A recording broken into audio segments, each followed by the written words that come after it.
Good morning, guys. Today we're going to be talking about something a bit different to the rest of the program. Today we're going to be talking about coaching in esports and how skill acquisition research can benefit this novel and emerging kind of context. More specifically, we're going to be talking about a paper that's currently in review, a case study that me and my colleagues conducted, looking at how we applied the constraints-led approach within esports, more specifically to develop team coordination and communication. Firstly, who am I? So I'm relatively new in academia, but I've hold a few roles across the industry. I'm a partnerships manager for a group called the International Federation of Esports Coaches. I'm also a coach educator with their sister company, which looks at more performance support. And I am also currently an esports coaching lecturer at the University of Northampton out in the UK. This year I've published and have a few papers in review. Most notably, my first paper was Coaching and Talent Development in Esports, where I started looking at how coaching can be improved within this field. More recently, I've also helped edit and publish a book called The Science of Esports. So hoping to continue this momentum into next year to continue developing esports literature. I came in and I got really interested in sports coaching from a very young age. So in 2015, this was when I was about 15, 16 years old. I started off as a basketball coach and I really, really enjoyed that experience. So I decided to go and study sports coaching at an undergraduate level and further at a postgraduate level, both at Oxford Brookes University. Between that time, so between 2017 to 2022, I continued to coach and I've coached across a variety of sports and also dabbled into esports, which has now become my key interest and my main area of focus. But what is esports? So this is a picture from Sydney a couple of months ago. Esports is this large phenomenon where a lot of, especially young teens, and even now up till like the age of 25, where a lot of people spend a lot of time watching people play video games, essentially. Most popular games are in teams, similar to kind of how basketball is or football is. There's teams of players playing on a stage. There's a lot of viewership. There's a lot of sponsorship. There's a lot of money going around. Here's an example of one of the biggest esports in the world, League of Legends, the same context that we will kind of be looking at throughout this presentation. Just to guys give you an example of what kind of goes on in these screens. I understand it could be very confusing, but don't worry, we're not going to dive into too much technical information today. So understanding why looking at esports was really, really important for me, it stems off this paper by Abbott, Watson, and Birch, released in 2022, where they looked at the perceptions of effective training in a popular esport called League of Legends. In sort of their study, where they spoke with many players and coaches across the expertise levels, they identified three sort of core themes. And one of the themes that I'm basing most of my research and future research on is looking at their training experience. In their study, they saw that a lot of players were reporting that they couldn't quantify how effective their training was and that there was a need for more effective approaches.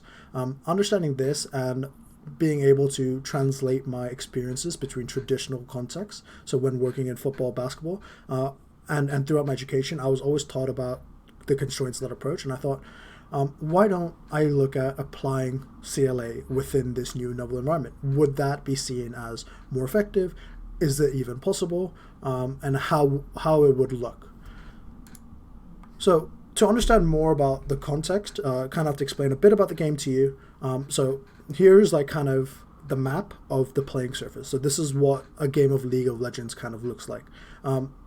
In its simplicity, it is a 5-on-5 invasion game, where either the blue or the red team have to defend their nexus, which is essentially, if the nexus is still alive, the game is still running.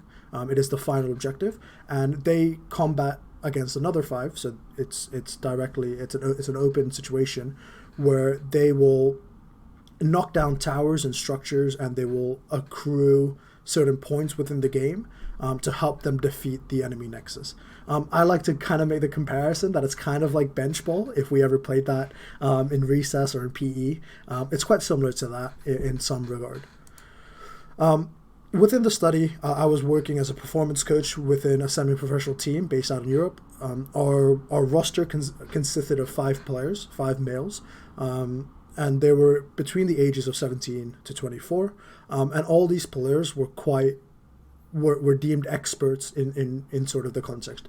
How League of, or how most esports work is there is a sort of ranking system that filters players from best to worst, I guess you could call it, and all these players were sitting within the top 0.5% of the server. So these guys are some of the best within Europe. Furthermore, given that esports is quite this global phenomenon, we weren't working in a team where everyone was able to share an office or share a house. Most of these players were living across the country, so we would spend a lot of time on virtual platforms such as Zoom. Esports or gaming more in general has its own platform called Discord, where players can connect with each other, can message each other, can jump into voice chat, and talk to each other that way. So majority of our communication was hosted through that platform. And lastly, when applying CLA, we had 3 very explicit aims. We wanted to develop the implicit coordination of the team. We wanted them to be more aware of teammate behavior, and we wanted to model and decide on effective communication strategies. These kind of aims developed off my observation of early practice, to identify certain areas which could have been improved through the application of CLA. So what did I do, and how did I implement CLA? So I created 2 main interventions. The first intervention I like to call Quiet Please. Essentially what I did was, within the teams, they couldn't talk to each other, and I limited how they could explicitly communicate. So I applied an environmental constraint, and it kind of had 3 levels to the intervention itself. So intervention 1A, within League of Legends, there are 3 sort of phases of the game that are really, really important. The early game, which is where much of the setup and much of the flow of the game is dictated throughout this 3 minutes 30 to 14 minute period. I decided to limit their comms so they couldn't physically speak to each other between that time, and I gave them a grace period up to the 3 minute 30 mark to create a plan that they would try to stick to. Conversely, the second intervention, or the progression to that intervention, was to limit all the communications after in the late game, where there was a lot more reliance on macro level behavior on larger pieces and all 5 members of the team being on sync. And the final progression of this was to have no comms from start to finish of the game, just to kind of have some variability in how they practice, but also making sure that they were exposed to different environments of the same intervention. The caveat to this intervention was they could use pings, which is an in-game feature, and essentially they can kind of communicate through small audio cues, audio and visual cues, to kind of make it a bit easier and still maintain some level of communication aspect within the practice. The second intervention was a lights off, where there's this mechanic within the game called wards. I describe them very much as light bulbs. And the small picture here on the left shows what a ward does. So there's a lot of darkened out areas of the map where you can't gather information unless if you're physically there. And wards help you sort of turn the lights on in these darkened areas, allowing for information to be gathered. So I said, we're not allowed to use these words, and how can we still make decisions with imperfect information? To evaluate the program, essentially what I did is I gave them a small reflection sheet with 3 questions on them. The questions were, what is the session intention of this intervention? How effective was it to aligning with the session intention? And what did you learn? Using these 3 questions, I thematically analyzed their answers after each training session, and we came up with 4 distinct themes. The first theme was they were effective at identifying the implicit the learning objective. So they were able to identify that intervention 1 was to improve the non-verbal communication and awareness, and intervention 2 was to continue to make effective decisions and communicate decisions through guessed information. The players also felt they had a sense of improvement. They believed both types of interventions positively benefited because they were called to being more aware. They were called to communicate more effectively by not using as many words, but they also were able to spot more mistakes, letting the review process be a lot more focused, a lot more streamlined. The third theme within the program evaluation was that they were available to develop trust within their teammates because of the way the interventions were set up. Because they were either limited in communication or limited in how much information was concretely and confidently gathered, they had to trust that everyone was effectively performing their roles and were able to sync up and synergize their behaviors to create positive outcomes, positive performance outcomes rather.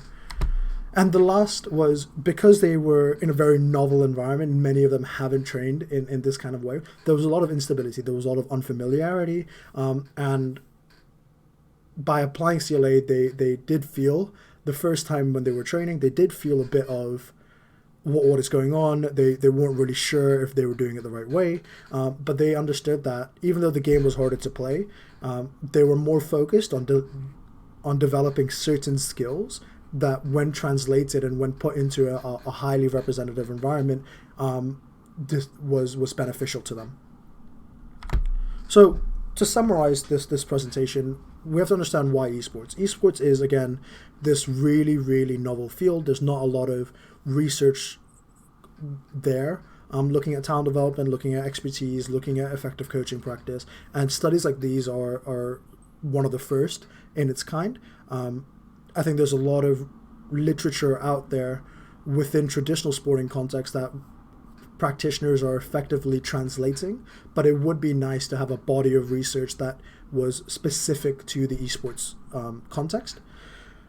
What we learned in this study was that one, CLA can work. There is some merit to it. However, there is still a need for future research. Maybe there's needs for someone to do a longitudinal analysis of a specific intervention and its quantitative benefits to talent development, whether it's the kills, are they get better at getting kills, or are they, how can we actually quantify the development in esports? It is a good study to kind of flesh out, building on the study, which is something I might look to do in the future as well. But yeah, that's it for my presentations today. Thank you for listening. If you're interested in learning more about esports or about myself, you have both my email and my Twitter, or X if you want to call it that way, down in the corner. Please get in touch and have a good rest of your day. Thank you.